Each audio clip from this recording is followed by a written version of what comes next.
This is a description of the lesson called Written Reports. You can do a written report on word study, vocabulary, writing, or comprehension, and you can complete either one or two of them. They're worth 100 points each.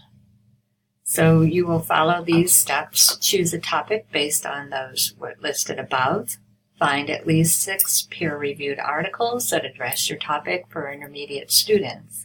If you do not know how to find those, please check with me. From reading the articles, you'll develop 3 or 4 subtopics for discussion, and then you'll write a report that meets these guidelines. Okay, you will include an introduction to the section that gives a hook to the reader. Why are you interested and why would the reader want to keep reading? Includes 3 or 4 subtopics with headings, and includes a conclusion. What did you learn? How will your teaching change because of this research?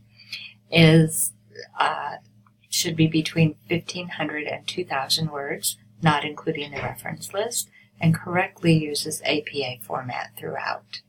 It includes a reference list at the end.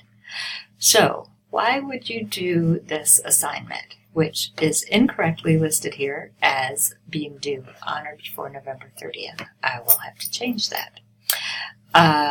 You might choose to do this assignment because the action research project you have to do some research for that.